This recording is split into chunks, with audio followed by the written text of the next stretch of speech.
আসসালামু আলাইকুম। এসএসসি 26, 27, 28 ব্যাচের শিক্ষার্থীরা, তোমাদের জন্য ইংলিশ ফার্স্ট পেপার বইয়ের যে ইউনিট 4 লেসন 6 পহেলা বৈশাখ এটি সম্পর্কে আলোচনা করব। তো গত ভিডিওগুলোতে গত লেসনগুলো নিয়ে আলোচনা করেছিলাম, তো যারা দেখোনি তারা অবভিয়াসলি দেখে আসতে পারো। তো চলো শুরু করা যাক। তো এখানে যে গল্পটি আছে পহেলা বৈশাখ রিলেটেড, তো এই গল্পটি আমরা চলো এখন অর্থসহ পড়ব। তো এখানে কি আছে, Pohela Boishakh is the first day, অর্থাৎ পহেলা বৈশাখ হয় প্রথম দিন অফ বাংলা নিউ ইয়ার, অর্থাৎ বাংলা বছরের প্রথম দিন কিন্তু হয় পহেলা বৈশাখ। দ্য ডে, দিনটি ইজ এ পাবলিক হলিডে, একটি সরকারি ছুটির দিন। দিস ডে, দিনটি has a special significance for, অর্থাৎ অত্যন্ত তাৎপর্যপূর্ণ, ফর জন্য, আজ আমাদের, as it is a part of Bangali culture, Bengali যে সংস্কৃতির একটা অংশ হিসেবে, অ্যান্ড এবং ট্রেডিশন, এবং কি ঐতিহ্যগতভাবে, পিপল ফ্রম অল অলস অফ লাইফ, অর্থাৎ সর্বস্তরের মানুষ, irrespective of their ethnic identity, অর্থাৎ মানে যেখান মানে একদম সর্বস্তরের মানুষ, যে যে শ্রেণী পেশার, অথবা রিলিজিয়াস বিলাইফস, অর্থাৎ যে যে ধর্মেরই হোক না কেন, সেলিব্রেট উদযাপন করে দ্য ডে, দিনটি, উইথ সাথে, ট্রেডিশনাল ফেস্টিভ্যালস, ঐতিহ্যগত উৎসব হিসেবে, অন দিস ডে, দিনটি, দ্য হলি অফ বাংলাদেশ, অর্থাৎ বাংলাদেশের পুরো বাংলাদেশে, is in a festive mood, অর্থাৎ আনন্দঘন একটা পরিবেশ থাকে, মুড মানে একটা তোমার কি বলো যে একটা পরিবেশ বিরাজ করে। দ্য ডে, দিনটি,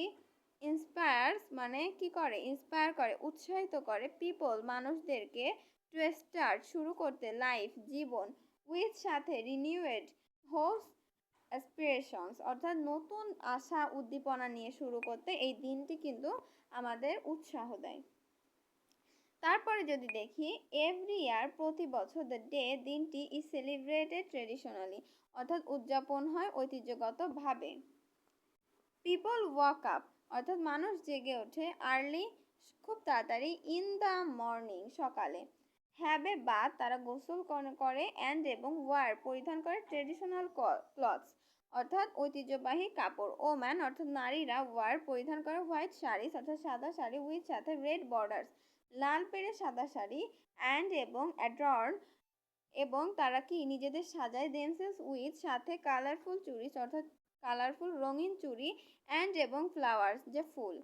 ফুল ম্যান ড্রেস অর্থাৎ পুরুষরা যে জামা পরে সেটা হলো কি হয়, যদি আমি দেখাই, দেমসেলস ইন পাজামাস অ্যান্ড পাঞ্জাবি, অর্থাৎ সেটা কি হয়, পায়জামা এবং পাঞ্জাবি পরে তারা। ইট ইজ আ ডে, এই দিনটি, হোয়েন যখন, পিপল মানুষজন, লাভ ইটিং মানে কি খেতে পছন্দ করে, ট্রেডিশনাল ফুড অর্থাৎ ঐতিহ্যগত খাবার, যেমন পান্তা ভাত, ইলিশ মাছ, এইটা এই দিনে কিন্তু মানুষ খেতে পছন্দ করে। One of the most colourful events, অর্থাৎ সব থেকে সুন্দর এবং রঙিন যে সাজসজ্জার ইভেন্টটা হয়, of the day, held in Dhaka, Dhaka এটা উদযাপন করে সব থেকে কালারফুল সুন্দরভাবে। আর্লি খুব তাড়াতাড়ি, ইন দ্য মর্নিং খুব তাড়াতাড়ি যে সকালবেলা, পিপল লোকজন, ইন হান্ড্রেড শত শত, অ্যান্ড এবং থাউজেন্ডস অথবা হাজার হাজার এবং হাজার হাজার, pour in from all directions to attended the culture faction, এই যে কালচারাল যে অর্গানাইজেশন সাংস্কৃতিক অনুষ্ঠানে তারা অ্যাটেন্ড করে বা তারা অংশ নেয়, অ্যাট রমনা বটমূলে, অর্গানাইজড সংগঠনটা কি যে এটা সংগঠিত হয় বাই দ্বারা ছায়ানট, অর্থাৎ ছায়ানটের দ্বারা কিন্তু এটা সংগঠিত হয়। দ্য কালচার প্রোগ্রাম সাংস্কৃতিক অনুষ্ঠান, begins just a sunrise and the renowned artist, অর্থাৎ যে অত্যন্ত নামি দামি বা সুনামধন্য শিল্পীরা আসে, অফ দ্য কান্ট্রি আমাদের দেশে, টেক পার্ট একটা অংশ, ইন দ্য প্রোগ্রাম এই প্রোগ্রামের একটা অংশ হিসেবে, দ্যাট স্টার্স তারা শুরু করে, উইথ সাথে, দ্য ফেমাস টাগোর সং অর্থাৎ রবীন্দ্রনাথ ঠাকুরের সঙ্গীত, এসো হে বৈশাখ এসো এসো, অর্থাৎ এসো হে বৈশাখ এসো এসো এই গানটা বলে। আর্টিস্ট শিল্পী অলসো সর্বদা সিং গাই ট্রেডিশনাল ফোক সং, অর্থাৎ তারপরেই তারা সর্বদা আরও অনেক কিছু গায়, যেমন তাদের মধ্যে লোকসঙ্গীত আছে, অ্যান্ড এবং পারফর্ম মানে উপস্থাপন করে, ক্লাসিক্যাল ডান্স অর্থাৎ নৃত্য পরিবেশন করে, to rhythm of musical instrument, অর্থাৎ যে মিউজিকের যে ইনস্ট্রুমেন্ট আছে, যে যন্ত্রপাতিগুলো আছে, রিদমের সাহায্যে কিন্তু তারা এটা উপস্থাপন করে। পিপল লোকজন অলসো সর্বদা কাম আসে টু জয়েন অংশ নিতে দ্য কালারফুল এই রঙিন প্রসেশনস অর্থাৎ অনুষ্ঠান বা উৎসব the biggest carnival of the অর্থাৎ এই যে তোমার অনেক বড় একটা শোভাযাত্রা, এটা কার্নিভাল শোভাযাত্রা দ্য কান্ট্রি দেশের অর্গানাইজড উদযাপন করে বাই দ্বারা the fine arts student of Dhaka university, Dhaka university শিল্পকলা একাডেমির, কিন্তু ঢাকা বিশ্ববিদ্যালয়ের শিল্পকলা একাডেমির ছাত্রছাত্রীরা এটা করে। দ্য প্রসেশন অর্থাৎ দ্য প্রসেশন মানে এই যে যে উৎসব ইউজুয়ালি সাধারণত displace the traditional practice of Bangali culture, Bangali culture কিন্তু এই সময় ঐতিহ্যগতভাবে কিন্তু হয়। The mask and dress worn by the people are so fantastic, অর্থাৎ তারা কি করে মাস্ক বা বিভিন্ন ধরনের যে পোশাক মানে আছে সেগুলো পরে এবং তারা কি করে তাদের আরও সুন্দর দেখায়, এই যে অনুষ্ঠানকে আরও কি করে আরও সুন্দর করে তোলে। অফেন দ্য সিম্বলাইজ কন্টেম্পোরারি মানে সমসাময়িকভাবে ওয়ারিস অর হ্যাপিনেস অর্থাৎ যে দুঃখ অথবা সুখ ইন দ্য ন্যাশনাল লাইফ আমাদের জাতীয় জীবনের সুখ দুঃখ, এই যে সমসাময়িক সুখ দুঃখগুলো এটা কি করে সিম্বলাইজ মানে প্রতীকী হিসেবে দেয়। In attracts an increasing number of foreign tourist every year, প্রতি বছর একটা সংখ্যা মানে একটা সদস্য বা তারা আসে ফরেনার মানে যারা বিদেশে থাকে তারা এগুলা পর্যটক হিসেবে দেখতে আসে প্রতি বছর কিছু না কিছু লোকজন। দ্য ডে দিনটি is also observe over the